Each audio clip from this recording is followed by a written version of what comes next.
우리 모든 믿는 사람들은 다 증인으로 살아야 합니다. 세상에도 보면 증인의 역할이 굉장히 중요합니다. 증인이 시원치 않으면 사실인데도 그것이 법정에서 사실인데도 불구하고 잘못 판결이 나는 경우들도 볼 수가 있습니다. 오늘 말씀해 보면 세례 요한은 예수님에 대해서 증언을 잘한 말씀이 나오고 있습니다. 오늘 우리는 이 세례 요한이 증언한 이 말씀을 보면서 우리가 어떤 자세를 가지고 예수님을 증언하고 살아야 되는지, 또 무엇을 증언을 해야 되는지 이런 것을 잘 깨닫고 우리들이 정말 주님이 기뻐하시도록 주님의 증인된 삶, 주님을 증거하는 삶을 잘 살아드려야 되겠습니다. 오늘 말씀해 보게 되면 유대인들이 제사장과 레위인들을 세례 요한에게 보냅니다. 이때 당시에 세례 요한은 요단강에서 사람들에게 세례를 주면서 이제 회개를 하라고 이렇게 일을 하던 그런 때입니다. 이 사역을 하는데 사람들이 많이 모여들었습니다. 사람들이 세례 요한에게 많이 모여드니까 이 유대인들은 혹시 저가 우리가 기다리는 메시아가 아닐까 이런 생각을 하게 된 겁니다. 유대인들은 하나님의 약속을 따라 선지자들이 약속한 그 수많은 약속 가운데 장차 메시아가 오실 것이다, 구세주가 오실 것이다는 그걸 알고 있어요. 그래서 기다리고 있는 겁니다. 이제나 오실까 저제나 오실까 기다리고 있는 가운데 세례 요한이 등장을 해가지고 다른 사람하고 다른 차원의 그런 모습을 보이는 겁니다. 그래서 가서 물어봐라. 당신이 그리스도냐?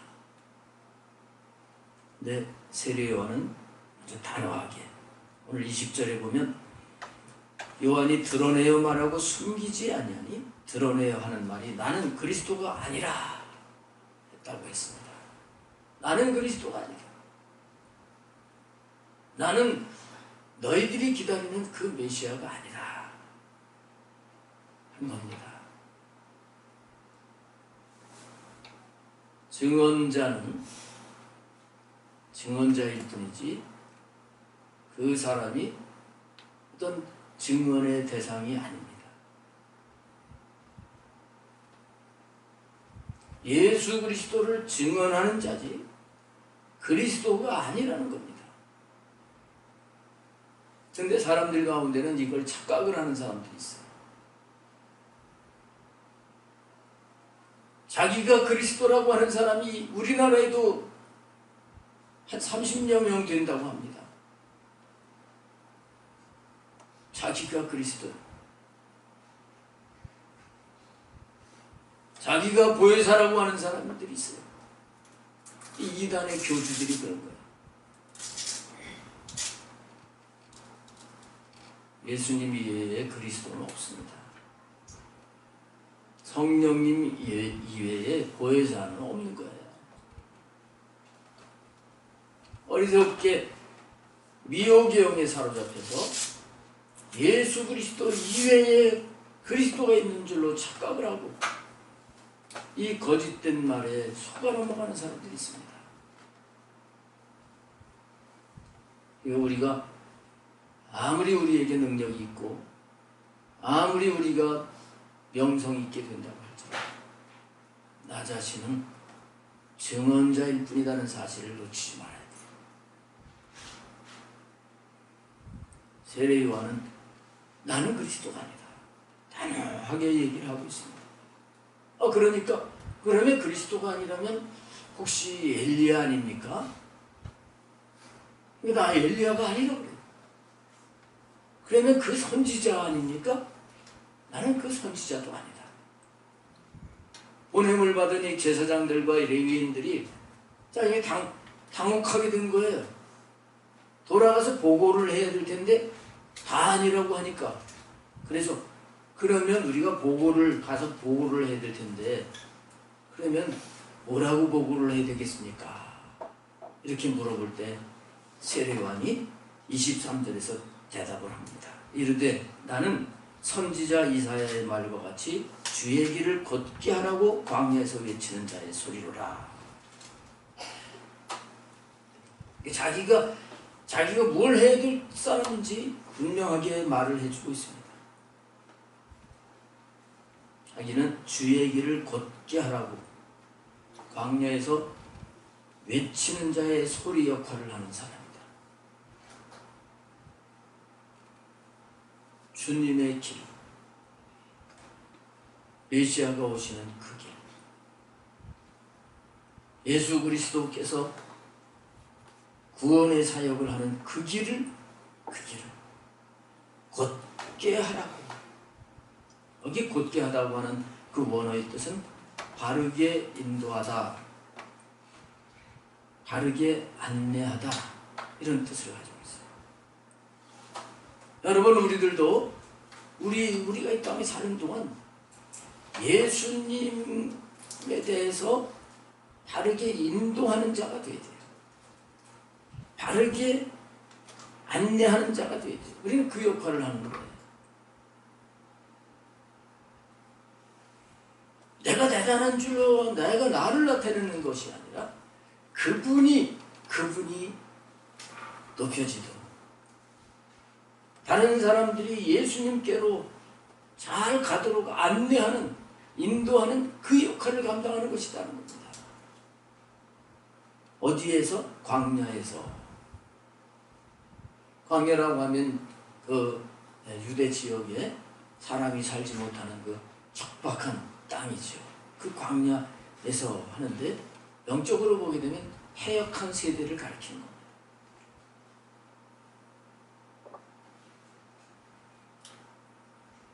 피폐해진 영혼들에게 예수님에게 올 수 있도록 안내하는, 인도하는 역할을 감당을 하는 것이 자기의 사명이다. 근데 사도행전 7장 38절에 보면 교회를 광야교회라고 말씀을 하고 있습니다. 교회도 주님의 길을 곧게 할 수 있도록 증언을 할 필요가 있어요. 교회 가운데는 타락한 교회도 있습니다. 예수님 당시에도 그 성전이 거기서 성전에서 돈을 바꾸고 비둘기를 사고 팔고 장사하면서 하나님의 집은 기도하는 집인데 완전히 죄의 구렬이 됐다고 하시면서 주님이 채찍으로 성전을 성결케 하신 것을 볼 수가 있습니다. 그런 면에서 본다고 하면 정말 광야교회도 증언을 할 필요가 있는 것입니다. 오늘 우리는 세례요한이 나의 할 일은, 나의 사명은 이것이다 그래서 말한 것처럼 우리들은 나를 통해서 사람들이 예수님께로 바로 갈 수 있도록 광야의 세상에서 헤매는 자들에게 타락하고 부패한 그런 상태에 있는 그런 영혼들을 주님께로 이끌어내는 사명을 감당해야 될 줄로 믿습니다. 24절에 그들은 바리새인들이 보낸 자라 이렇게 말씀을 하고 있는데 이때 당시에는 바리새인들이 나름대로 자기들은 율법을 지키고 한다고 하면서 기득권을 가지고 있었습니다. 이 바리새인들 중에서 이 제사장을 보냈다고 하는 걸 보게 되면 이들은 공회원이었을 것이다. 이렇게 성경학자들은 말을 하고 있습니다. 공회원이라면 요즘 우리나라의 국회의원보다 더 힘을 가지고 있는 사람들이에요. 이런 자들이 예수님이 오셨는데도 불구하고 예수님을 믿지를 않고 있었던 겁니다. 그때 세례 요한은 이들에게 예수님을 믿어야 된다고 그렇게 안내를 하는 그 역할이 내가 할 역할이다 하고 말을 하는 것이지요. 그들이 또 묻습니다. 내가 만일 그리스도도 아니요 엘리야도 아니요 그 선지자도 아닐진데 어찌하여 세례를 베푸느냐? 또 아무것도 아니라고 하면서 왜 세례를 베푸느냐? 이렇게 얘기를 합니다. 그때 요한이 대답을 합니다. 나는 물로 세례를 베풀거니와 너희 가운데 너희가 알지 못하는 한 사람이 섰으니 이때의 상황은 예수님이 거기 세례를 베푸는 그 현장에 예수님이 오신 거예요. 곧 내 뒤에 오시는 그이라. 나는 그의 신발끈을 풀기도 감당하지 못하겠노라 하고 말을 해줍니다. 나에게 사람들이 많이 몰려오고 내가 이 물로 세례를 베푼다고 해서 내가 그리스도가 아니라 그리스도 그분은 얼마나 위대하신 분이신지 나는 그분의 신발끈 푸는 것도 감당할 수 없는 그런 분이시다. 우리 주님은 이런 분이에요. 마땅히 찬송을 받으시고 영광을 받으실 분이십니다. 우리는 이런 주님을 높이는 자가 되어야 되는 거예요. 그 이튿날이 됐습니다.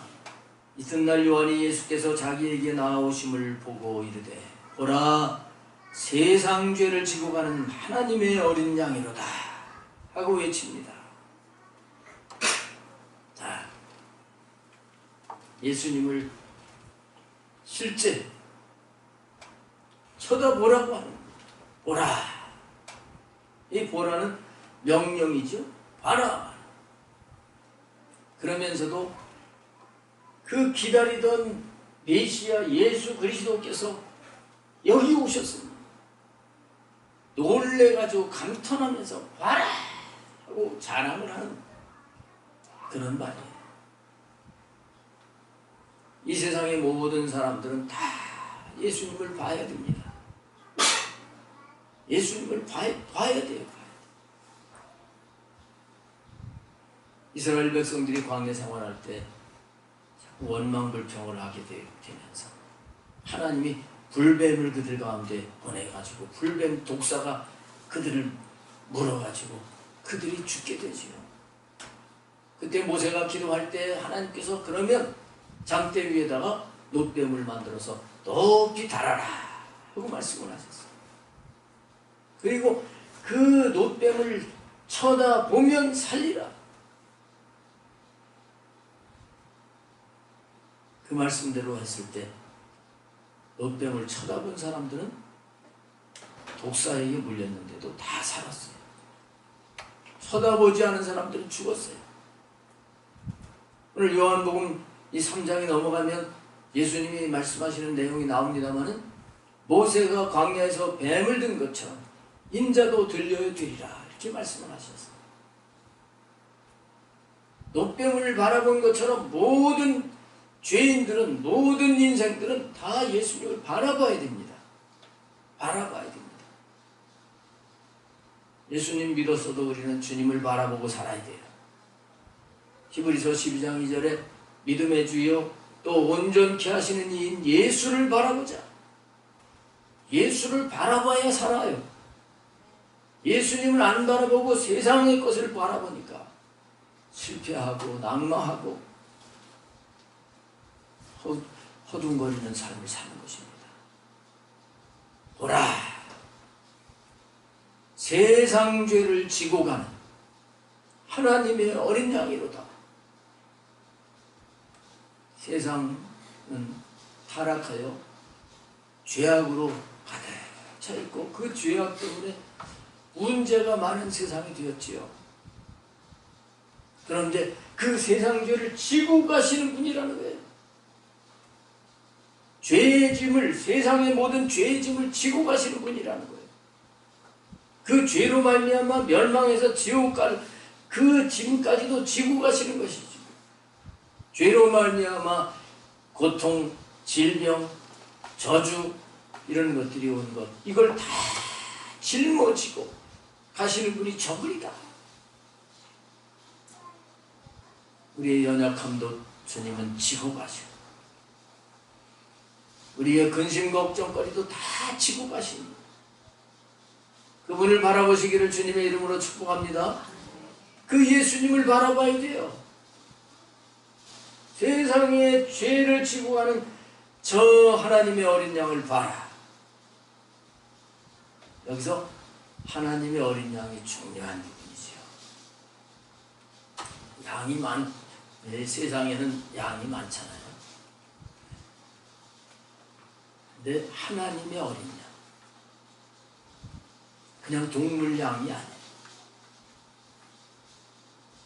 구약 성경에서부터 보게 되면 이 하나님의 어린 양이 어떤 역할을 할지를 쭉 계시를 하셨어요. 아벨이 양을 잡아서 하나님 앞에 제사를 드렸을 때 하나님이 그걸 받으셨다 그랬죠.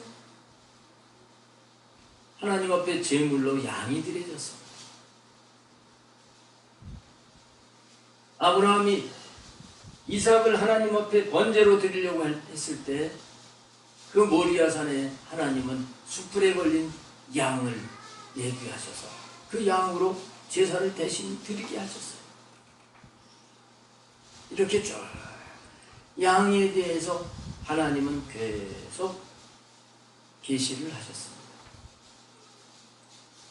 그러다가 출애굽기 12장에 보면 이스라엘 백성들이 애굽에서 나오는 그때 1년 된 흠없는 양을 준비를 해서 그 양을 잡아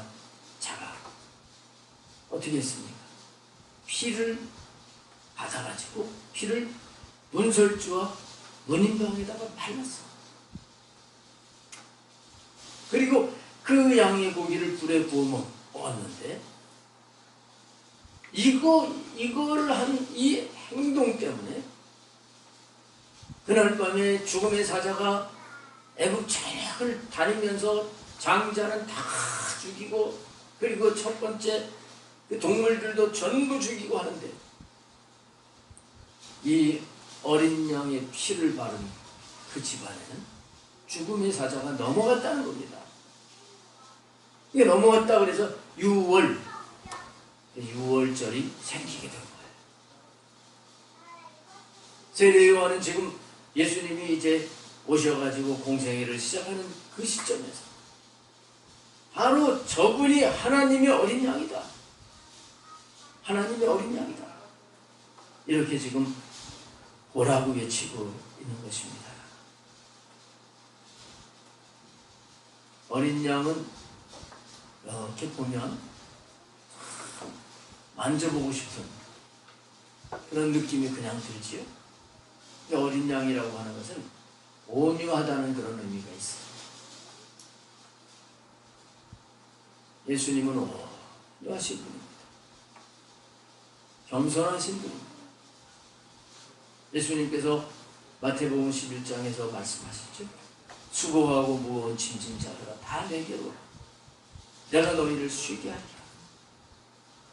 나는 마음이 온유하고 겸손하니 내게 와서 멍에를 메고 배우라고 말씀을 하시고 있어요.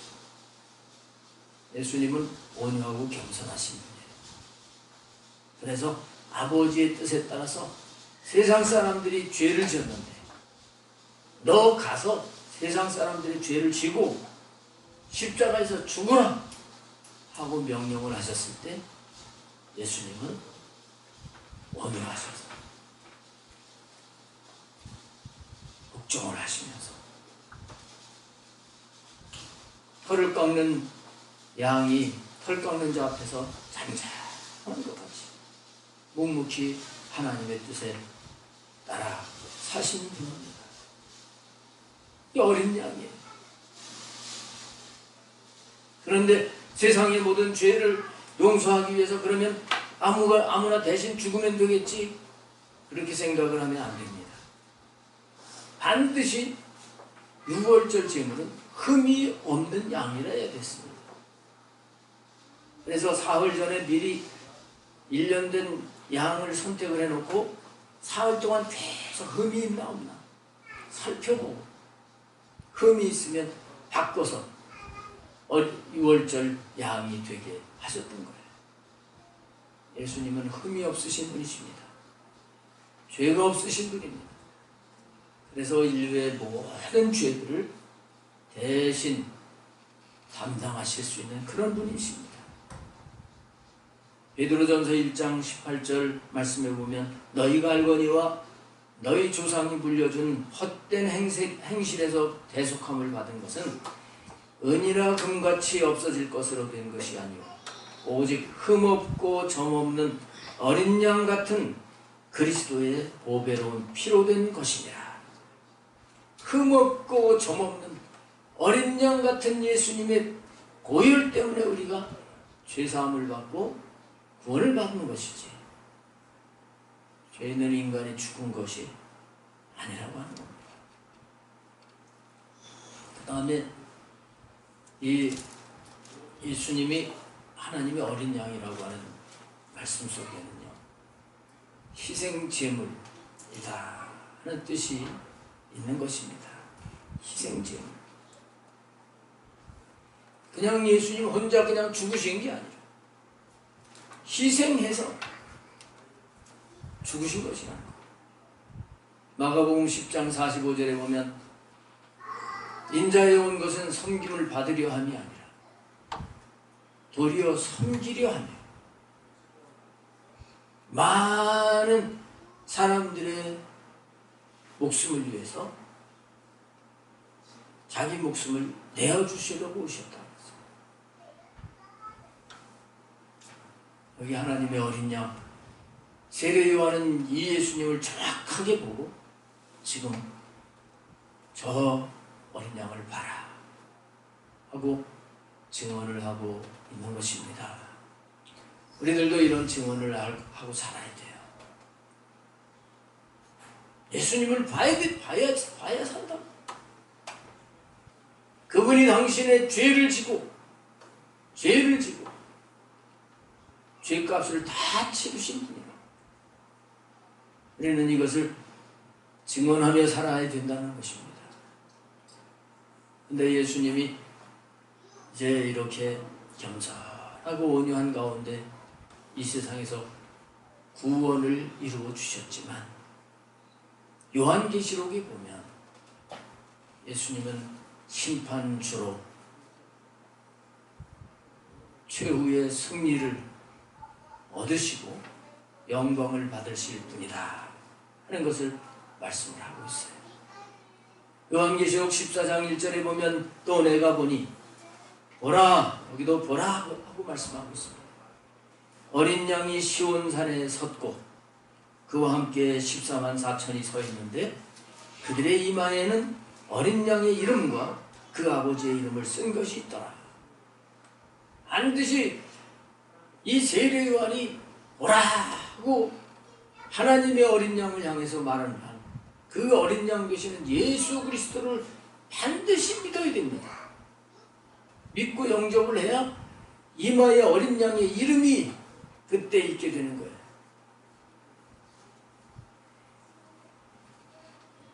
계시록 14장 9절 10절 말씀에 보면 또 다른 천사 곧 첫째가 그 뒤를 따라 큰 음성으로 이르되 만일 누구든지 짐승과 그 우상에게 경배하고 이마에나 손에 표를 받으면 그도 하나님의 진노의 포도주를 마시리니 거룩한 천사들과 어린 양 앞에서 불과 유황으로 고난을 받게 될 것이라는 말씀을 하고 있습니다. 그래서 여기 세례 요한이 어린 양을 보라고 할 때 이때 안 보게 되면 나중에 이 어린 양이 되신 예수님은 심판주가 되셔서 그분의 진노의 포도주의 그 심판을 받게 된다고 하는 것을 우리가 알아야 되는 것입니다. 그리고 33절 말씀에 보면 세례 요한은 예수님에 대해서 증언하는데 그는 성령으로 세례를 베푸시는 분이시다 하고 증언을 하고 있습니다.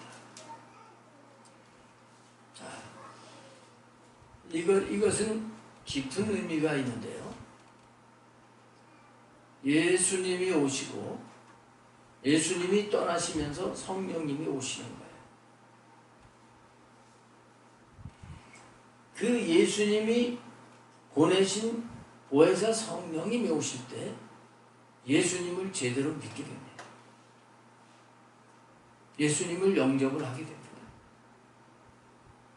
이래서 그 성령으로 세례를 받는 사람들은 이 사람들은 어떤 사람들이냐?